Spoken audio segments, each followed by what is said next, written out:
د کندهار تلویزیون ډیر درنو او قدرمنو لیدونکو او د راډیو ګران اوریدونکو السلام علیکم. اسدالله زړسوان مو د تېرې اونۍ و مهمو خبرونو ته هرکلی کوم. په سر کې هم د شنبې د ورځې مهم خبرونه.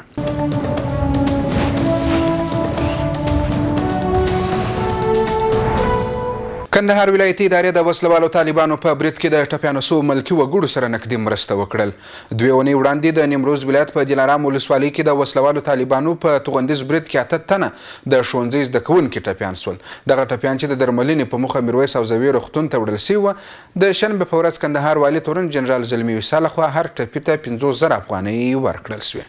د جمهور رئیس او اجرایي رئیس د ځانګړي پاملرنې او مهربانۍ له مخې د وسلوالو په برید کې د ټپیان سوو زده کوونکو سره د نقدي پیسو مرسته وکړل. مرسته سوي پیسې د کندهار والي تورن جنرال زلمي ویسا لخوا د ټپیان سوو کسانو د کورنۍ غړو ته وسپارل سوې. 2 اونۍ وړاندې وسلوالو طالبانو د نیمروز په دلارام ولسوالۍ کې پر یوې ښوونځۍ توغندۍ توغولې وه چې له امله یې د لومړۍ ټولګۍ 8 تنه زده کوونکي ټپیان سول چې د درملنې په موخه میرویس حوزوي روغتون ته راوړل سوي وه. چې د شنبې په ورځ د کندهار والي تورن جنرال زلمي ویسا د ټپیانو زده کوونکو د کورنۍ د هر ټپي پر سر مشر ته یې 50,000 افغانۍ ورکول سوې. کندهار والي وایي وسلوال ترهګر هیڅ رحم نه لري او په قصدي ډول په ګڼمیشتو سیمو او عمل منفیت ځایونو کې بریدونه او چاودنې ترسره کوي. هغه وویل د ملي یووالي حکومت غواړي چې د خپلو خلکو ژوند تامین او هغوی ته په هره برخه کې اسانتیاوي او خدمات برابر کړي. د طبعي پیښو په وړاندې د چمتووالي ادارې رئیس مسعود احمد پښتون وایي ولسمشر او اجرایي رئیس د خپلو هیوادوالو سره ځانګړې مهرباني لري نو ځکه یې د ټپیانو سره دا مرسته ترسره کړې ده. نیمروز د دلارام په ولسوالۍ په یو مکتب کې د خشبندي په نامه باندې اوان مرمۍ مشتې وه چې د هغه د کبله څخه د مکتب شاګردان زخمن سوي وو. میرویس روغتون ته انتقال کړل.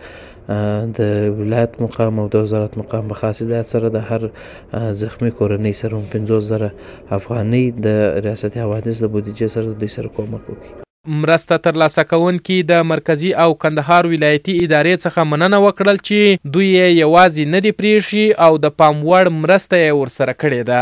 هغوی وایي په میرویس حوزوي روغتون کې یې د ټپیانو په ښه ډول درملنه کیږي او په ورکړل سوي پیسو به خپلې نورې اړتیاوې پوره کړي. موږ د دولت څخه ډېر خوشحال ډېر مننه. موږ 3 کوچنیان خور سوي د یوه 2 زامن وه. 50,000 افغانۍ ورکړې. 1,00,000 افغانۍ هغه ته ورکړې. 50,000 افغانۍ ما ته راکړې. موږ هم د والي صاحب څخه خوشحاله یو. موږ د مامورینو څخه هم د دولت څخه خوشحاله یو. موږ د دولت څخه ډېر خوشحاله یو. زموږ سره یې ډېر کومک وکړی. دلارام په ولسوالۍ کې زموږ په مکتب کې په نقشبندي کې اوان ومښتی. زموږ کوچنیان یې راخوښ کړه. د کندهار ولایت ته رالو. کندهار په ولایت کې په میرویس روغتون کې زموږ کوچنیان تر درملنې لاندې دي. والي صاحب هم خوشحاله وي. د دولت هم خوشحاله وي. زموږ سره یې ښه کومک وکړي. 50,000 افغانۍ موږ ته پر ټپي باندې راکړې. کور یې ودانه.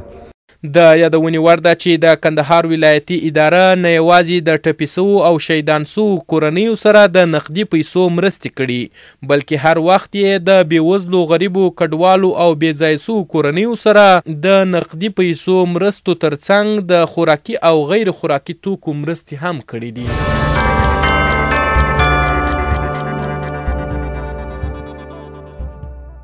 په کندهار کې د کنسلګریو لپاره ځانګړی ډیپلوماټیک ښارګوټي جوړیږي. دا څرګندونې کندهار والي تورن جنرال زلمي ویسا په ولایت مقام کې د هند او ایران سنکلسرانو سره د خبرو پر مهال کړي. هغه ویل چې په جوړېدونکي ښارګوټ کې به ټول د ضرورت وړ اسانتیاوې هم برابرې سي. د شنبې په ورځ په کندهار کې د هند سرکونسل مدان سنګ بنډري او د ایران سرکونسل سید قادري د کندهار والي تورن جنرال زلمي ویسا سره په ولایت مقام کې په داسې حال کې وکتل چې مرستیال والي عبدالحنان منیب، کندهار ښاروال انجنیر روشن ولسمل او د بهرنیو چارو رئیس ظاهر الکو هم حضور درلود. د یادې لیدنې پر مهال په کندهار کې د ډیپلوماټیک ښارګوټي پر جوړېدو خبرې وسوې. کندهار والي تورن جنرال زلمي ویسا په خپلو خبرو کې وویل چې د مرکزي ادارې سره په همغږي پلان لري ترڅو په دغه ولایت کې د بهرنیو کنسلګریو لپاره یو ډیپلوماټیک ښارګوټي جوړ کړي. ښاغلي ویسا وویل په یاد ښارګوټ کې به ټولې هغه اسانتیاوې برابرې سي چې ضرورت ورته لیدل کیږي. کندهار والي د دواړو هیوادونو له سرکونسلانو غوښتنه وکړه چې په دې اړه خپل ضرورتونه ورته وړاندې کړي.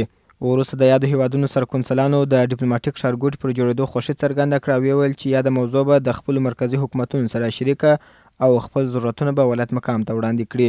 د یادې لیدنې په وروستیو کې کندهار والي تورن راز الموسی، کندهار ښاروال انجینر روښان ولسمل او د بهرنی چارو رئیس ظاهره لیکو ته دنده وسپارل چې د هند او ایران هیوادونو د سرکونسلان سره یو ځای له هغو ساحو لیدنه وکړي چې ولایتي دره پکښې د ډیپلوماټیک ښارګوټي د جوړېدو پلان لري.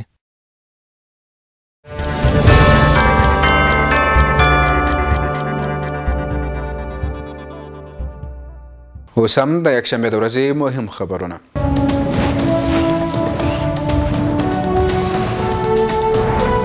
په کندهار کې د ښه حکومتدارۍ تر عنوان لاندې غونډه جوړه شول. غونډه چې د یکشنبې په ورځ د کندهار ولایت مقام د غونډو په تالار کې جوړه شوې وه، پکښې د کندهار والي تورن جنرال زلمي ویسا، مرستیال والي عبدالحنان منیب، د کندهار امنیه قمندان لوی پاسوال عبدالرزاق، د ملي امنیت رئیس تورن جنرال قدر محمد خان قدر، د کندهار د ټولو ولسوالیو ولسوالانو، امنیه قمندانانو او د ملي امنیت مدیرانو ګډون کړی و.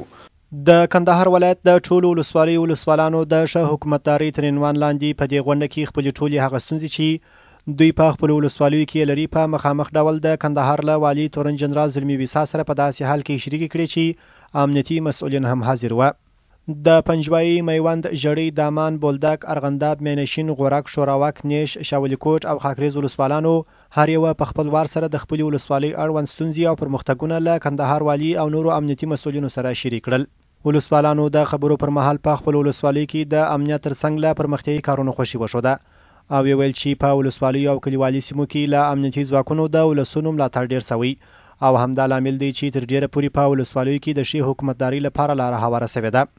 د ولسوالیو ولسوالانو د خپلو ولسوالیو اړوند په ملکي او نظامي برخو کې د ځینو ستونزو یادونه هم وکړه او له والي تورن جنرال زلمي ویسا، امنیه قمندان لوی پاسوال عبدالرزاق او د ملي امنیت رئیس تورن جنرال قدر محمد خان قدر څخه د حل غوښتنه وکړه.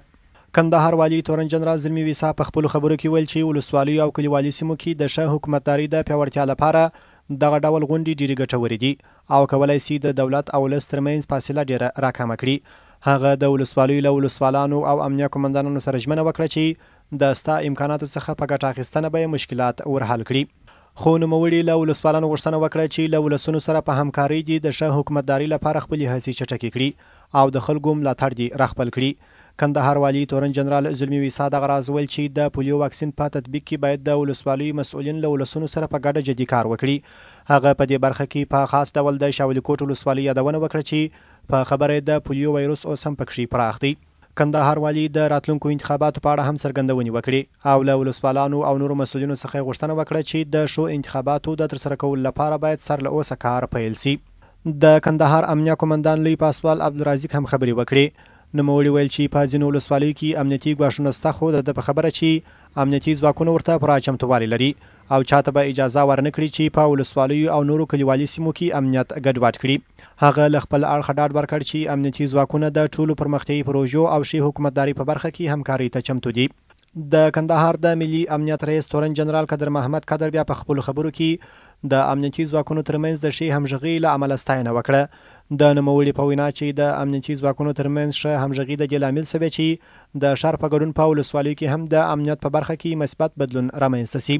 هغه د ښه حکومتدارۍ د لا پراختیا او ښه امنیت لپاره د امنیتي ځواکونو ترمنځ پر لا ډیره همغږۍ ټینګار وکړ.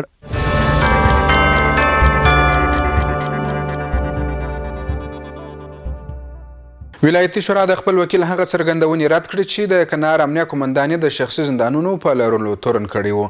د ولایتي شورا غړي جانان ګلزی په کابل کې رسنیو ته ویلي و چې د کندهار امنیه قمندان لوی پاسوال عبدالرزاق شخصي زندانونه لري. د کندهار ولایتي شورا د نوبتي غونډې پر مهال په دې اړه سخت غبرګون ښودلی او د شخصي زندانونو شتون یې رد کړی دی. د ولایتي شورا د یکشنبې ورځ نوبتي غونډه چې د مرستیال حاجي عبدالقیوم بارکزي په مشرۍ جوړه شوې وه، پکښې د شورا نور غړو هم برخه اخیستې وه. په غونډه کې د شورا د وکیل جانان ګلزی پر هغه څرګندونو بحث وشو چې څو ورځې وړاندې په مرکز کابل کې د کندهار امنیه قمندان په شخصي زندانونو لرلو تورن کړی و. د ولایتي شورا مرستیال حاجي عبدالقیوم بارکزی وایي یادې څرګندونې د جانان ګلزی شخصي نظر دی او په دې اړه هیڅ کره شواهد وجود نه لري. ښاغلي بارکزی وایي جانان ګلزی د تېرې څو مودې راهیسې دندې ته نه دی حاضر شوی چې ولایتي شورا به د یوه ګډ تصمیم له مخې نور هغه غیر حاضر کړي. دا جانان ګلزی چې کومې څرګندونې د والي صاحب او د قمندان صاحب د دواړو په ارتباط کړي وې، دغه دا زموږ د شورا د ادرس څخه نه وي، دلته شورا کې غیر حاضر دی، راغلی نه دی.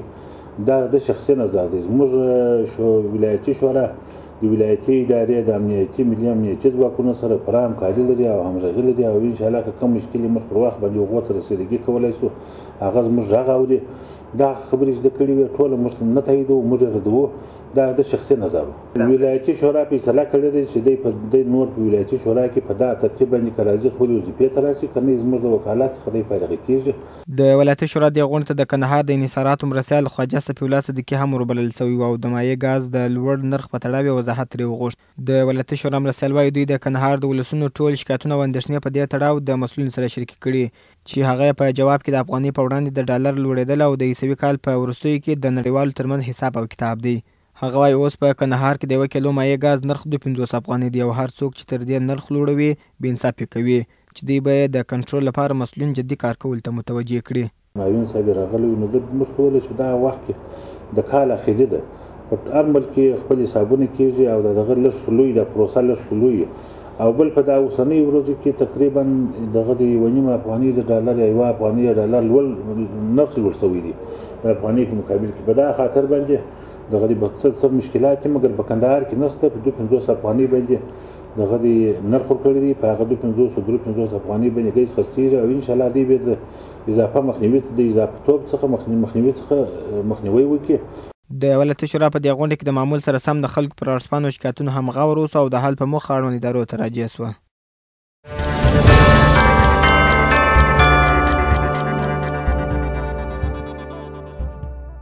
اوس هم د دوشنبې د ورځې مهم خبرونه.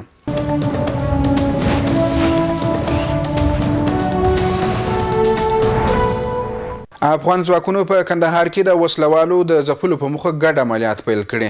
امنیتي او پوځي مسؤلین وایي نه یوازې د راتلونکي پسرلي لپاره د جګړې په چمتووالي بوخت دي بلکې د روان ژمي کې د جګړې د احتمالي سختېدو په وړاندې هم عملیات پیل کړي دي. دوی وایي د عملیاتو ټول تمرکز یې هغه سیمې دي چې په راتلونکي جګړیز موسم کې وسلوالو د لوی مرکزونو اټکل ترې کېدای شي. سږکال ژمی افغان ځواکونه په هغو سیمو کې د امنیتي او پوځي مرکزونو په جوړولو بوخت دي چې ښایي راتلونکي موسم کې وسلوال پکښې د فعالیت لپاره پټن ځایونه جوړ کړي. د کندهار د 215 اتل کلي اردو درستیزوال برید جنرال شفیق الله رسولزی وایي روان ژمي کې د وسلوالو طالبانو د ځپلو ترڅنګ په راتلونکي کال کې د وسلوالو طالبانو د احتمالي فعالیتونو د مخنیوي په موخه چمتووالی پیل کړی دی. د ژمي په موسم کې مونږ د قوماندانۍ د قولو د 205 د پلان په بنسټ باندې مونږ غواړو چې ټول خپل بیزونه او پوستې بیا د سر نه وګورو. کومې صدمې چې زمونږ پوستو لیدلې دي زمونږ بیزونه لیدلې دي هغه باید مونږ بیرته احیا کړو یعنی جوړې کړو. په هغې کې موضوعګانې جوړې کړو هغې کې بلنداژونه جوړ کړو کومې نورې ستونزې چې لري د سلاح د لحاظه د تجهیزاتو د لحاظه د پرسونل د لحاظه دا مونږ ټول چک کړو. دا پروګرام زموږ په ټوله قول اردو کې پلی کېږي. اټکل دا دی چې وسلوال غواړي راتلونکي پسرلي کې ځینې سیمې د خپلو خوندي مرکزونو لپاره وکاروي. د افغان پوځ د 3مې پلې لوا قومندان برید جنرال امین الله جان جلالزی او د کندهار د لویدیځو ولسوالیو افراطي مشر سلطان محمد وایي د وسلوالو د همدې پلان د شنډولو په موخه یې پراخ عملیات پیل کړي دي. دا عملیات هم زموږ ډېر موافقانه وو. په دې کې دښمن ته ډېر زیات تلفات ورسېدل. د دښمن موټرسایکلان هم په لاس راوړل. د دښمن څخه ماینونه او مواد منفجره چې پاتې وو هم لاسته راوړل او په ضمن کې تقریبا د 80 په حدود کې ماینونه موږ لاسته راوړل انفجار مو کړل. نو دښمن د ساحې نه موږ پسې واخیستو خو دښمن داسې یو ترمخی دښمن دی چې کله چې په ساحه کې موږ راشو تختې منډې وایي او کله چې بیا هغه ساحه خو ټوله هر ځای کې خو موږ پرسونل یا پوسته نه شو اچولی بیا دوی راشي هلته ماینونه راوړي. ډېر نامرده دښمن دی. نو اوس مو دا سړک چې راخسي دي سړک ته خپل د نږدې سولي دي در دغه استقامت مو سړک را رسولی دي په دغه ځای کې اوس ملي اردو بیزم جوړو او په بغل کې په څنګ کې امنیتي پوستې مو سره جوړو او یو پوسته جوړه شوې ده پر دوی باندې اوس کار شروع دی او دغه منطقې ټوله ته به بیا وګرځېږي چې هغه ماینونه ځینې پاک شوي یا خنثی شوي دي 100 دانې ماینونه په دغه علاقه کې شاوخوا سره خنثی شوي دي. باید ویل شي چې په کندهار کې د افغان ملي امنیتي او دفاعي ځواکونو د ښې همغږۍ او د خلکو د همکارۍ له امله نسبي امنیت تامین دی. پوځي شنونکي وایي د کندهار امنیتي مسؤلین ځکه بریالي دي چې د وسلوالو د لږ فعالیت په وړاندې ژر او جدي عملیات کوي.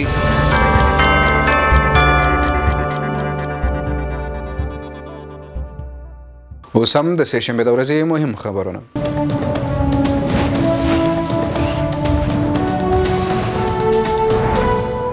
کندهار په لوی لاس د مرستندویو مؤسساتو د همکاریو له لیستې ایستل کیږي.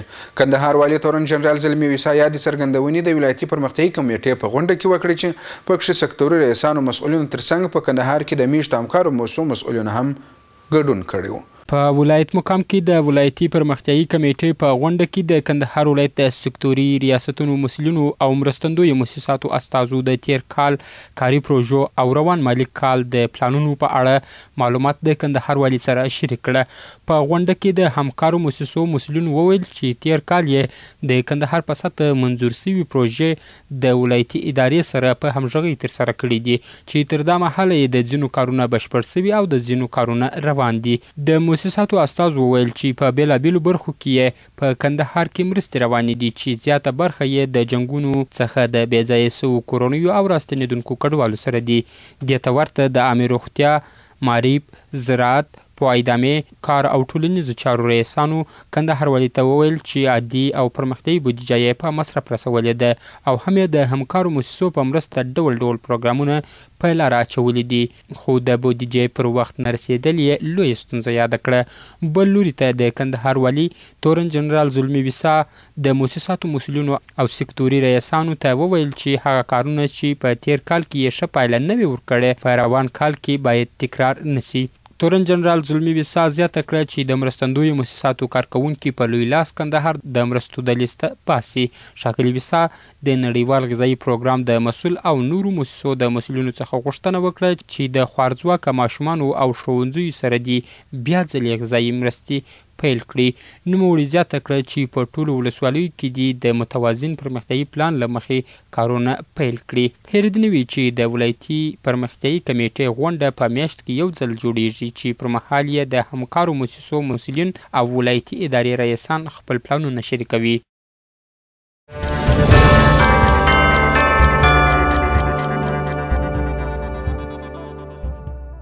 په اسانه توګه عدالت ته لاسرسی د هر افغان حق دی.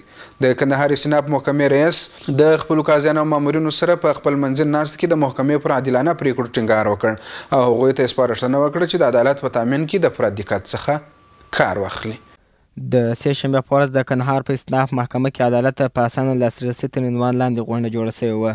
په دغه ناسته کې د استیناف محکمې رئیس قضاوتیار ذبیح الله ابراهیمي د خپلو خبرو پر مهال ټول قاضیان او اداري مامورین د محکمې عادلانه پریکړو د قضا بېطرفۍ او خپلواکۍ د محکمې او مراجعینو ترمنځ فاصلې له منځه وړلو د بې ځایه مداخلو څخه مخنیوي نظم او دندې ته پر وخت حاضرېدلو ته متوجه کړه. ښاغلي ابراهیمي زیاته کړه محکمه د عدالت او انصاف ځای دی چې دوی کوښښ کوي د بېلابېلو لارو څخه په استفاده د مراجعینو ستونزې حل کړي او د هغوی باور ترلاسه کړي. په دغه نننۍ جلسه کوم قضایا چې مطرح شو او ورباندې بحث شو څه شرعي دیني قانوني نصایح و چې ټول قضات ته وشو او د رعایت سلوک قضایي باندې ډېر تاکید وشو چې قضات باید مراجعینو سره خلکو سره ښه سلوک ولري او بل د قوې قضایي استقلالیت ده چې باید حفظ شي، هیڅ چاته مجال ورنکړل شي چې د قضایي په امورو کې مداخله وکړي. د اصول محاکمې عادلانه رعایتول خبره و چې د جرم او جزا تناسب باید رعایت شي، اصل بیطرفي باید مراعات شي چې د یو کس چې هم ژبه قاضي سره هم سمت وي هم قومي هغه هیڅ باید تاثیر ونه لري او دقیقا عدالت باید رعایت شي. د کندهار استیناف محکمې رئیس وایي دوی په تازه هڅو کې د مراجعینو د ستونزو اورېدلو لپاره د ټلیفون ځانګړې شمېره فعاله کړې. د شکایاتو بکسونه یې ځړولي چې په ښار او ولسوالیو کې مراجعین کولی سي له دې لارې خپل شکایتونه تر دوی پورې ورسوي تر څو د شکایاتو په کمیسیون کې د حل په مخه پرې بحث وسي. چې که د هر قاضي نه د معرر نه د اجیر نه په ولسوالیګانو کې په مرکز کې څوک شکایت ولري هغه کولی شي چې سم شکایت ته مراجعه وکړي او که سم شکایت کمیسیون ته نشي راتلی مونږ نمبر تلیفون نشر کړی دی او پوسټرونه چاپ کړي دي چې لیکل شوی دی د کندهار ولایت محکمې څخه هر ډول شکایت لپاره لاندې شمیرې سره تماس ونیسي. دا شمیره نشر شوې دي او دا د کندهار ولایت استئناف محکمې ریاست د شکایتونو کمیسیون لخوا خپور شوی دی. بل دا چې صندوقونه مو جوړ کړي دي په هر محکمه کې، لکه دا صندوق چې دلته پراته ده، دا صندوقونه هلته مو نصب کوو. هر څوک چې د هر چا نه شکایت لري د دې کلیګانې ټول کمیسیون سم شکایت سره ده چې دوره‌ای ورزي دا تخلیقي د چا په ارتباط کې که شکایتي هغه شکایتونه به بررسي کیږي او لازم اجراات کیږي. د کندهار استثناء محکمې رئیس وایي په دې وروستیو کې د کندهار د جهید الدین عالمان سره هم ناستې پاسې شروع کړي تر څو له دې لارې د مراجعینو او محکمې ترمنځ موجوده فاصله له منځه یوسي او د هغوی ملاتړ په لاس راوړي.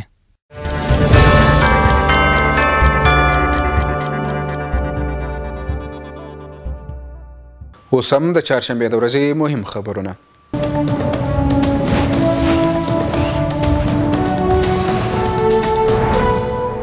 د امنیتي مجلس ونیزه نوبتي غونډه جوړه شوه. د امنیتي مجلس ونیزه نوبتي غونډه د کندهار والي تورن جنرال زلمي وصاف په مشرۍ جوړه شوې او د ټولو امنیتي ارګانونو مسؤلینو پکښې ګډون کړی و. امنیتي مسؤلینو ویل چې د کندهار په بېلابېلو سیمو کې عملیات کړي چې پر مهال یې ګڼو وسلوالو طالبانو ته مرګ ژوبله هم اړولې ده. په غونډه کې لومړی د کندهار امنیه قومندان لوی پاسوال عبدالرزیق، د ملي امنیت رئیس تورن جنرال قدر محمد خان قدر او د 215 اتل کلي اردو مرستیال په کندهار کې د امنیتي ځواکونو د روانو عملیاتو په اړه د کندهار والي او د امنیتي مجلس غونډې ته معلومات وړاندې کړه. هغوی وویل د افغان ملي امنیتي او دفاعي ځواکونو په روانو ګډو عملیاتو کې وسلوال مخالفینو ته درانه ځاني او مالي زیانونه اړولي دي. دوی همداراز وویل د وسلوال مخالفینو پر ضد روان عملیات خورا بریالي دي او تر هغو به دوام وکړي چې له ټولو سیمو هغوی ورک کړي. وروسته کندهار والي تورن جنرال زلمي وصا د افغان ځواکونو له لوري روان عملیات وستایل او د هغوی سره د هر ډول همکاري ډاډ څرګند کړ. کندهار والي همداراز د امنیتي ځواکونو مسؤلینو ته د امنیتي کمربندونو تقویه کولو لارښوونه وکړه او ویل چې امنیتي ځواکونه ټول ضرورتونه دې پوره کړل سي. د امنیتي مجلس په یاده غونډه کې پر یو شمېر نورو مهمو امنیتي موضوعاتو او پلانونو په اړه هم خبرې وسوې او په اړه یې لازمې پریکړې ترسره سوې.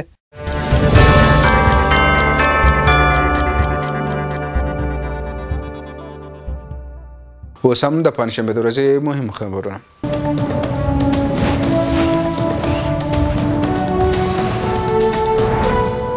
کندهار ښاروال وایي د تیر مالي کال په لړ کې د ښار په 15 ناحیو کې 1500 میلیونه افغانۍ په پرمختیایي پروژو مصرف کړي. کندهار ښاروال انجینر روشن ولسمل د پنجشنبې په ورځ د اداري مجلس په ونیزه غونډه کې د خپل راپور د وړاندې کولو پر مهال ویل د تیر مالي کال په لړ کې د ښار په 15 ناحیو کې 1500 میلیونه افغانۍ په مصرف رسولي دي. د اداري مجلس په غونډه کې لومړی کندهار ښاروال انجینر روشن ولسمل د ښاروالۍ د تیر مالي کال راپور وړاندې کړ. ښاغلي ولسمل وویل د تیر مالي کال په لړ کې د ښار په 15 ناحیو کې پر 45 پرمختیایي پروژو 500 میلیونه افغانۍ لګولي چې په یاد پروژو کې 25 کیلومتره پوخ سړک، 48 کیلومتره پیاده روونه، 48 کیلومتره چرۍ، 3 پارکونه، 4 چوکونه، 100,000 نهالان او یو شمېر نورې غټې او کوچنۍ پروژې شاملې دي چې ټول لګښت یې یوازې د کندهار ښاروالۍ د پرمختیایي بودیجې څخه ورکول شوی دی. کندهار ښاروال زیاته کړه چې د تیر مالي کال په ترڅ کې د زرغون ښار پروګرام له لارې هم 1.8 میلیونه ډالر په مصرف رسولي چې په لړ کې 80,000 کاري ورځې د کندهار ښاروالۍ او 2,40,000 کاري ورځې د زرغون ښار د پروګرام له لارې خلکو ته برابرې کړي دي. ښاروال انجینر روشن ولسمل وویل په تیر کال کې 450 میلیونه افغانۍ عواید هم په لاس راوړي چې د تیرو کلونو په پرتله زیاتوالی ښیي. نوموړي د ښاروالۍ په وړاندې تر ټولو لوی خنډ د ښاریانو له لوري د صفایي ټکس نه تحویل یاده کړه چې د ښاروالۍ پر عوایدو منفي تاثیر کوي. کندهار والي تورن جنرال زلمي وصا او د غونډې ګډونوالو د کندهار ښاروال انجینر روشن ولسمل د ترسره کړو کارونو ستاینه وکړه او د هغه کارونه یې د ښاري ښکلا او پراختیا په برخه کې بېساري وبلل. ښاغلي وصا کندهار ښاروال ته سپارښتنه وکړه چې د صفایي ټکس د راټولېدو لپاره یو منظم پلان جوړ کړي تر څو ټول هغه کسان چې په دې برخه کې د ښاروالۍ باکیان دي دې ته مجبوره کړي چې د ښاروالۍ ټکس تحویل کړي. د اداري مجلس په غونډه کې په کندهار کې د زراعتي علومو او ټکنالوژۍ ملي پوهنتون پر کمبوداتو او پراختیا هم بحث وسو او په دې اړه کندهار والي مسؤلینو ته دنده وسپارل چې په لیکلې بڼه خپلې ستونزې او غوښتنې ولایت مقام ته وړاندې کړي تر څو د حل په موخه یې د مرکزي ادارې او هند هیواد سره شریکې کړي. کندهار والي تورن جنرال زلمي وصا د زراعتي علومو او ټکنالوژۍ ملي پوهنتون پر هغه تفاهم هم مخالفت وښود چې پر خپل سر د کابل پوهنتون د زراعت پوهنځي ته د ماسټرۍ اجازه ورکړې ده. ښاغلي عیسی وویل د زراعتي علومو او ټکنالوژي ملي پوهنتون د دې لپاره جوړ شوی چې د زراعت ماستري باید همدلته وسي. که چیرې بیا هم اجازه ورکول کیږي باید د دې پوهنتون د شرایطو مطابق ازموینه ورکړي.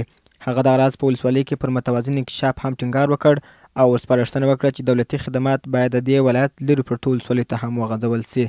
کندهار والي د مځکوالۍ خپلواکي ادارې رئیس ته هدایت وکړ چې د کندهار ښار او ګاونډي ولسوالیو ترمنځ رسمي سرحد معلوم کړي ترڅو په دې برخه کې موجوده ستونزې له منځه ولاړې سي.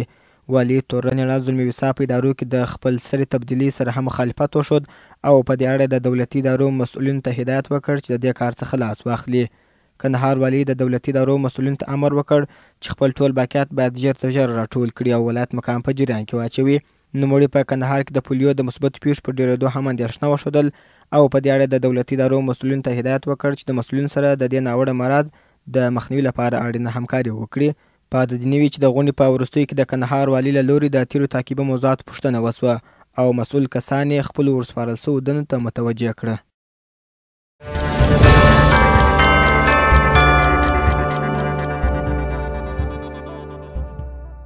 اوس هم د جمعې د ورځې مهم خبر.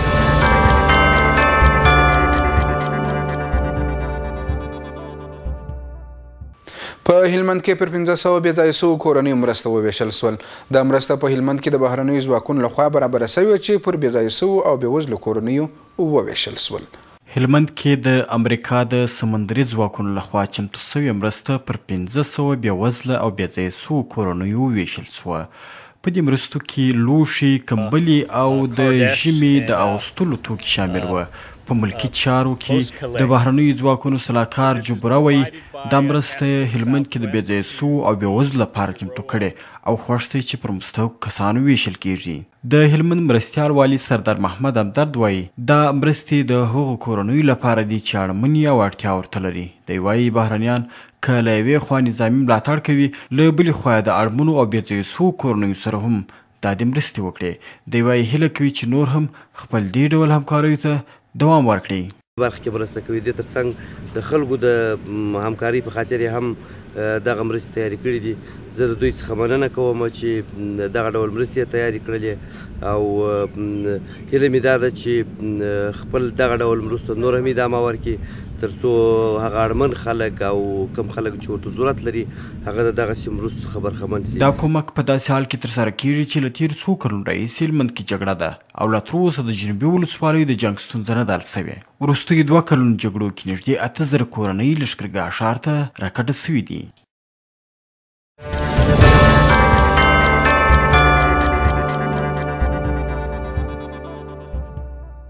د کندهار تلویزیون ډیرو درنو او قدرمنو لیدونکو او د راډیو ګران اوریدونکو د تیرې اونۍ مهم خبرونه همدومره وه. تر بیا سود لا زړه سوانته اجازه ورکړئ. د الله په امان ښې چارې.